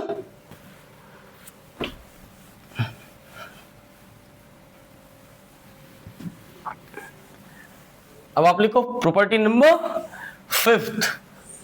अब आपको मैंने आई जे के बताया है, नहीं बताया? आई जे के बताइए, यानी ऑर्थोगोनल यूनिट वेक्टर बताया मैंने। 6 ऑर्थोगोनल यूनिट वेक्टर। तो ऑर्थोगोनल यूनिट वेक्टर आप ऐसे खींचो, दिखाया था आपको।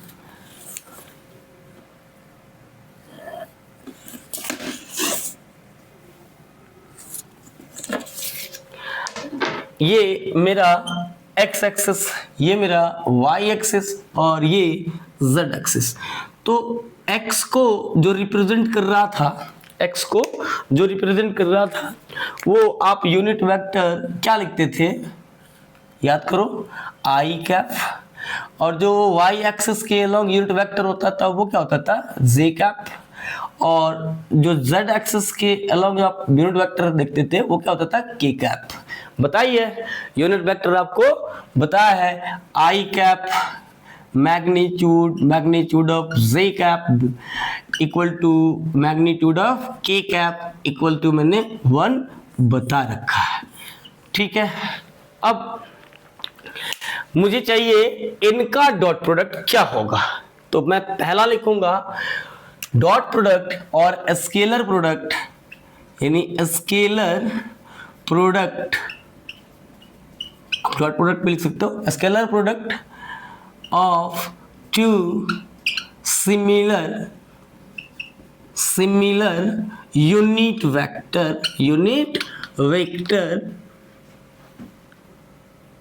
Vector i cap, j cap, k cap. Similar मैंने कहा, ठीक है। तो सिमिलर कहा है तो मैंने यहां पे लिखा आई कैप डॉट आई कैप। तो जब अभी आपको सेल्फ बताए वेक्टर ए से कितने डायरेक्शन एक एंगल बना रहा था, 0 डिग्री, वैसे ही आई कैप अपने आप से कितनी एंगल बनाएगा, 0 डिग्री। ठीक है, तो मैंने लिखा यहां पे magnitude of I cap into magnitude of I cap into cos theta, meaning इसकी मैग्नीट्यूड 1 होती है, इसकी मैग्नीट्यूड 1 होती है, और कॉस 0 डिग्री, ये 1 ये 1 ओवरऑल 1। यानी मैं लिख सकता similarly j cap dot J cap equal to के कैप डॉट के कैप इक्वल टू 1। या आ गया ये समझ। अब फिर से ऐसा करूंगा तो फिर भी 1 ही आएगा, यानी दोनों सिमिलर हो तो डॉट प्रोडक्ट उसका क्या होता है, 1। यानी मैं लिख सकता, मेरे पास ये आ गया I cap dot I cap equal to J cap dot J cap equal to के कैप डॉट के कैप इक्वल टू 1। आपको भूलना नहीं है। ठीक है, बढ़िया। चलो अब डॉट प्रोडक्ट और scalar product, scalar product of dissimilar unit vector i cap, j cap, k cap. ठीक है, अब डिसिमिलर की बारी है, तो डिसिमिलर की बारी मैंने यहां पे ऐसे लिखा आई कैप डॉट जे कैप। अब आप लिखोगे वैसे ही अपना फॉर्मूला लगाओगे, ए डॉट बी का जैसे इसको लिखा वैसे लिखोगे magnitude of I cap into magnitude of J cap into cos theta, meaning इसकी मॉडुलस वैल्यू 1 होती है और ये कॉस 90 डिग्री होगा। आप समझते हो कि एक्स एक्सिस, वाई एक्सिस और z एक्सिस के बीच एंगल जो होता है वो 90 डिग्री के होता है, इसलिए ये 3 म्यूचुअली परपेंडिकुलर लाइंस कहलाते हैं। ठीक है, इसलिए कंपोनेंट जब निकालते हैं हम तो कहते हैं ऑर्थोगोनल यूनिट वेक्टर। इसका नेम क्या है? ऑर्थोगोनल यूनिट वेक्टर और रेक्टेंगुलर यूनिट वेक्टर्स। ठीक है, प्रॉब्लम है नहीं है तो मैं इसको क्या लिख सकता, दोनों के बीच की एंगल 90, जे से के की बीच की एंगल 90, के से आई के बीच की एंगल 90, तो यहाँ पे cos 90। अब cos 90 की वैल्यू तो आप जानते हैं, cos 90 की वैल्यू 0 होता है, यानी ये 0 हो गया ओवरऑल। यानी कोई भी एक दूसरा डिसिमिलर होगा तो वैल्यू क्या हो जाएगी? 0।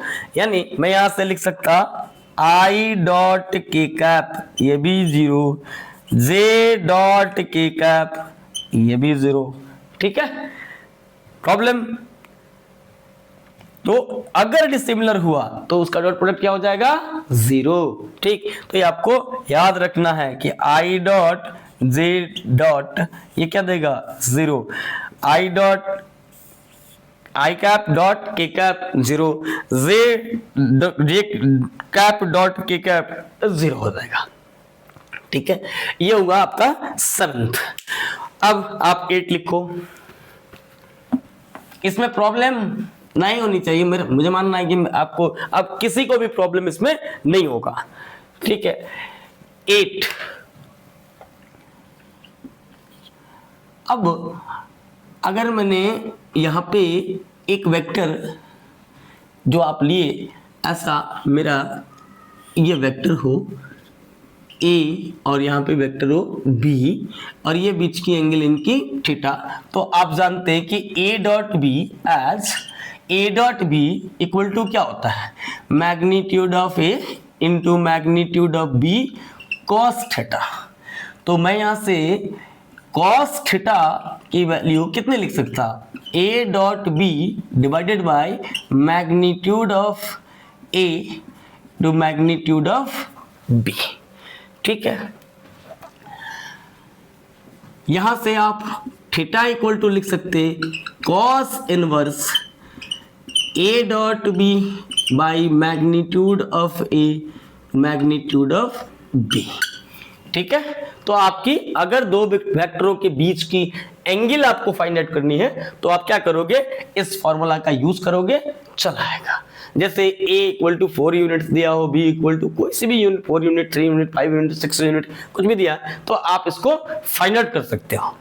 ठीक है, अब कहता है कि आपका रेक्टेंगुलर कंपोनेंट्स में हो तब क्या होगा? नहीं, तो रेक्टेंगुलर कंपोनेंट में एक आपका मैंने रेक्टेंगुलर कंपोनेंट से पहले आप एक लिख लो कि पैरेलल वेक्टर हो गया आपका, एंटी पैरेलल वेक्टर हो गया।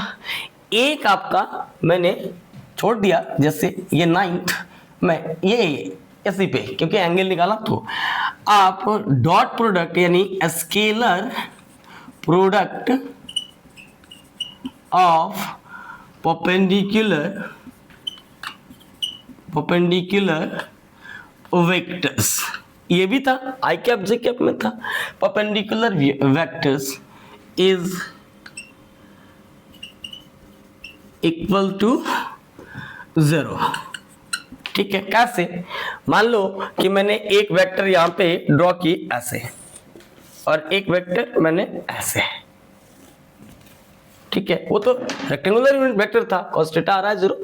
इसमें भी अगर मैंने ए वेक्टर यहाँ लिया है और यहाँ पे बी वेक्टर लिया है और इनके बीच की एंगल थीटा 90 डिग्री हो, तो मैं फिर से लिखूंगा यहाँ पे ए डॉट बी ऐसे, h a dot B equal to magnitude of A magnitude of B cos theta. तो मेरा ये क्या आ जाएगा, ए की मैग्नीट्यूड, बी की मैग्नीट्यूड और cos 90 डिग्री। तो ये हो जाएगा ए की मैग्नीट्यूड इंटू बी की magnitude, magnitude of vector a means और मैग्नीट्यूड ऑफ वेक्टर बी और cos 90 वैल्यू 0 मीनिंग ओवरऑल 0।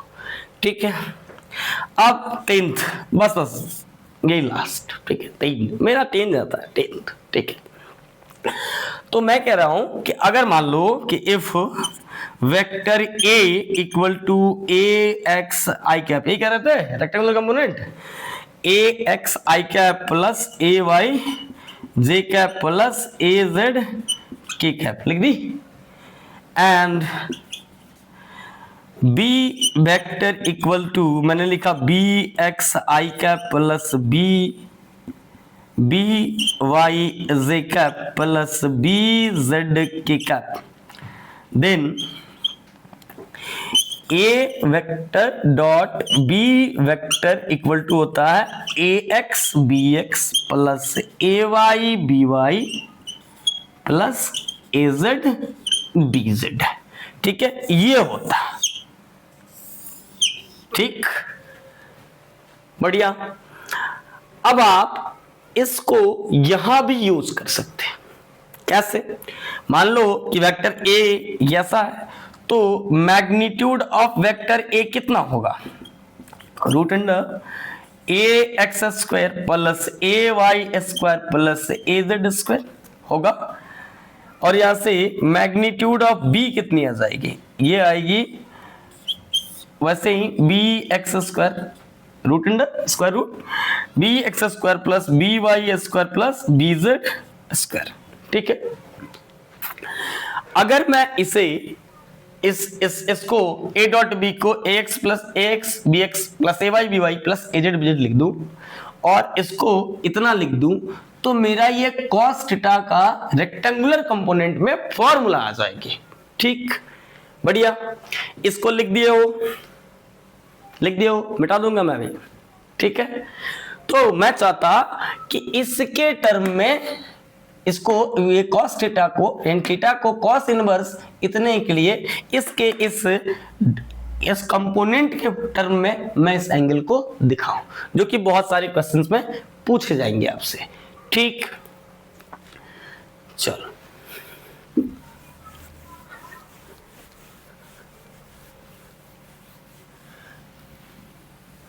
आप देखो वहां से कैसे, यहां मैं लिख सकता cos थीटा इक्वल टू कितना है, वहां पे a डॉट बी है। हाँ, इसकी प्रूफ ये वाली अभी कर दे रहा हूं, ये प्रॉपर्टी लिख के आपको कर दे रहा हूं, बता दे रहा हूं आपको, क्या परेशानी। प्रॉपर्टी तो एक जगह ये बड़ा हो जाएगा, फिर आपको पता नहीं लगेगा प्रॉपर्टी कहाँ गई, आप इधर उधर देखोगे नहीं। तो मैंने पहले इस पे ऐसे, तो यही लिखा था आपको, देखो वहां a cos theta equal to A dot B by magnitude of A magnitude of b, यही तो लिखा है यहाँ वाला। ठीक है, तो अब मैं यहां से ये देखो, ये a x B x plus A y b y plus A z b z लिख सकता हूं मैं। तो मैंने यहां लिख दिया a x B x plus A y b y plus A z b z divided by a x square plus A y square plus A z square, इसका स्क्वायर रूट। ठीक है, इनटू, आप चाहो तो इनटू दो, understood है वो, b x square plus B Y square plus B Z square. बहुत सारे लोग इसको a1 b1 plus a2 b2 plus a3 b3 में भी लिखते हैं ऐसे। यहाँ पे a vector equal to a1 i cap plus a1 a two J cap plus a three k cap लिखते हैं। यहाँ पे B1 i cap plus B2 j cap plus B3 k cap लिखते हैं। तो उस सिचुएशन में ये क्या हो जाएगा, A1 B1 plus A2 B2 plus A3 B3 हो जाएगा, नहीं, divided by A1 square plus B1 square plus नहीं A1 square plus A2 square plus A3 square square root और B1 square plus B2 square plus B3 square square root हो जाएगा। ठीक है, उसमें भी आप लिख सकते हो। तो ये कॉस थीटा आया आपका, यानी आप यहां से एंगल थीटा इक्वल टू आप लिख सकते हो कॉस इनवर्स, यहां से लिख सकते हो A डॉट B के लिए यहाँ AX BX plus AY BY plus AZ BZ divided by यहाँ पे root under AX square plus AY square plus AZ square और यहाँ पे BX square plus BY square plus BZ square. ये आपको फॉर्मूला नहीं भूलना है, आप चाहो तो इसमें याद रखो या फिर इसमें याद रखो, आपकी मर्जी। ठीक है, आपको ये नहीं भूलना है। ठीक, ये थी आपकी 10 प्रॉपर्टी। अब ये कह रहे हैं कि आपको ये बता दो सर, तो मैं अभी आपको बता देता हूं। ठीक है, पहले यहाँ पे लिखो। ठीक, चलो बढ़िया। अब मैं इसी का यूज कर लेता हूं।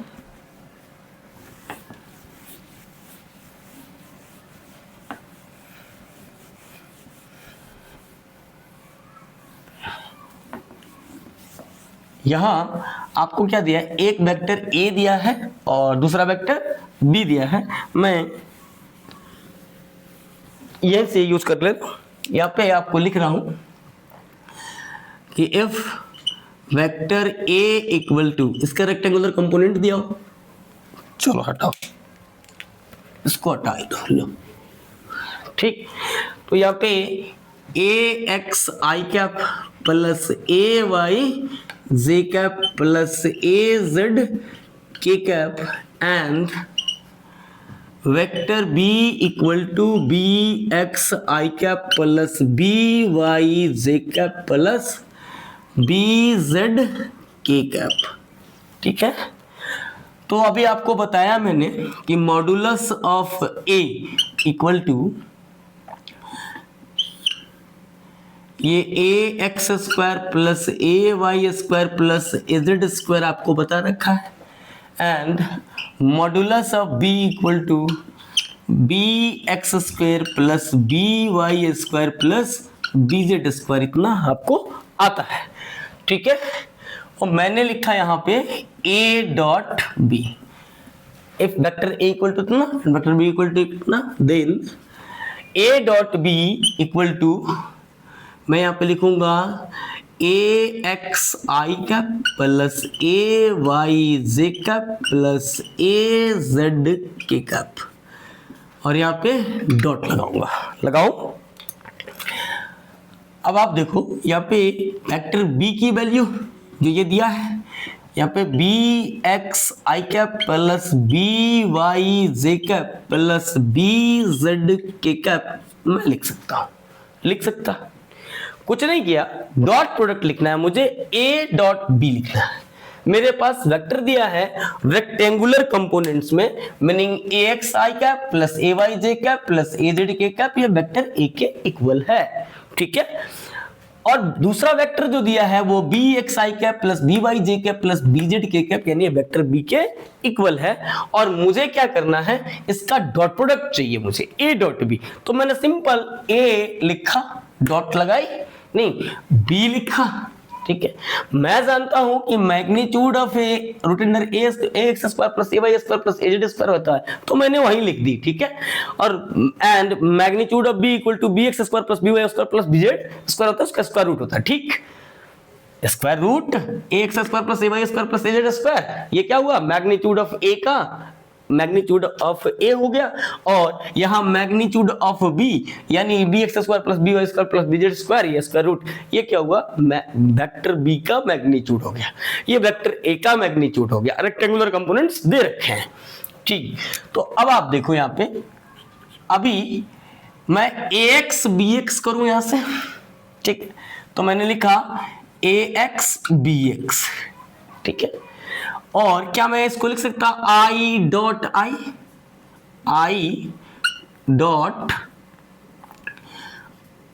आई cap means I cap dot I cap plus, आप जरा देखो ax by लिख सकता है सर, ax by और i डॉट जे लिख सकता हूं, i डॉट जे प्लस, अब देखो ax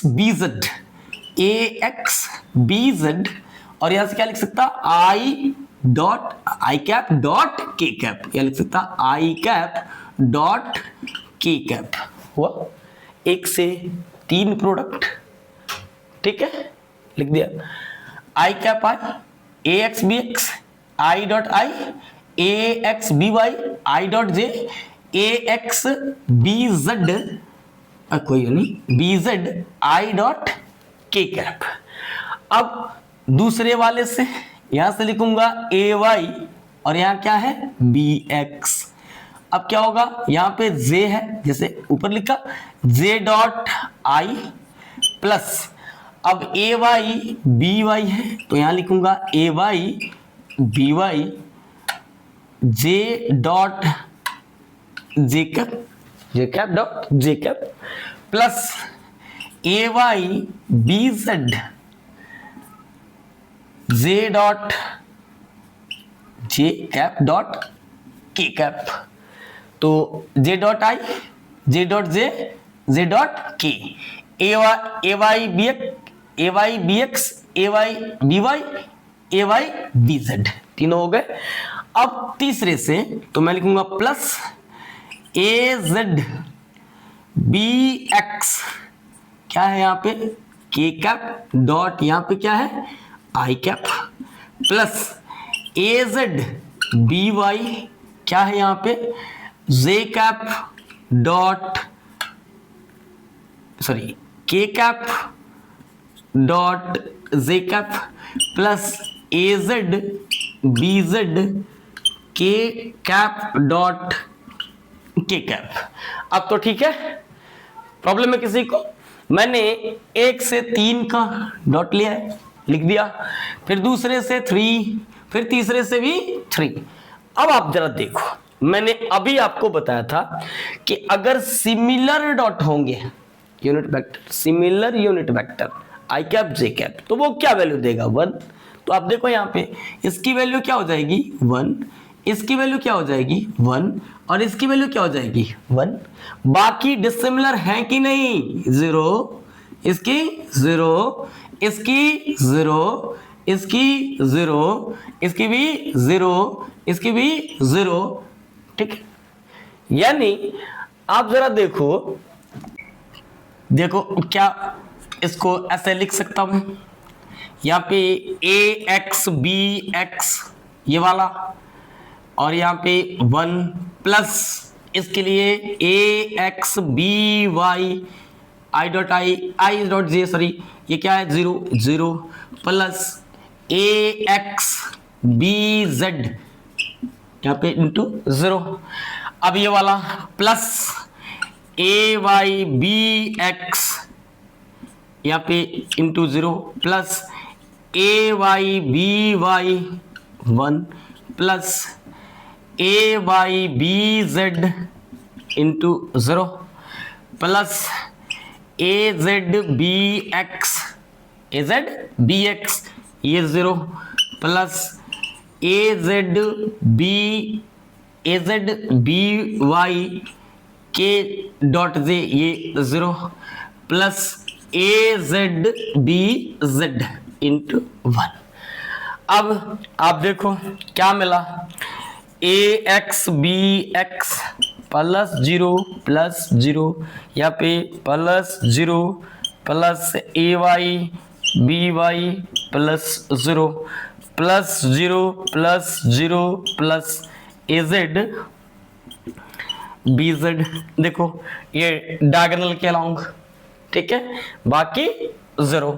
तो मैं यहां से क्या लिख सकता, that imply a dot b आगे आपका प्यारा सा फॉर्मूला ए डॉट, लो ऐसे लिख लो, a vector dot B vector equal to A x B x plus A y b y plus A z b Z.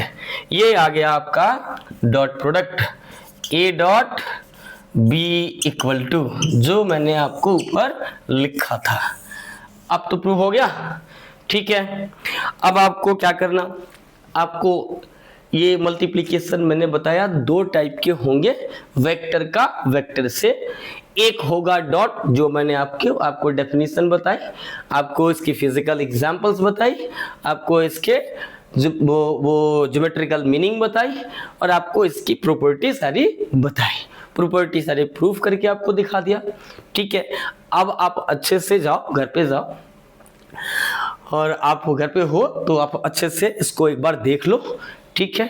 इसको एक बार आप लर्न करो, तमाम आपके जितने क्वेश्चंस होंगे अब मैं वो क्वेश्चन करूंगा, आपके क्वेश्चन कर दूंगा, मैं अपने क्वेश्चन कर दूंगा, ठीक है। तो डॉट प्रोडक्ट का ये हिस्सा खत्म हो जाएगा।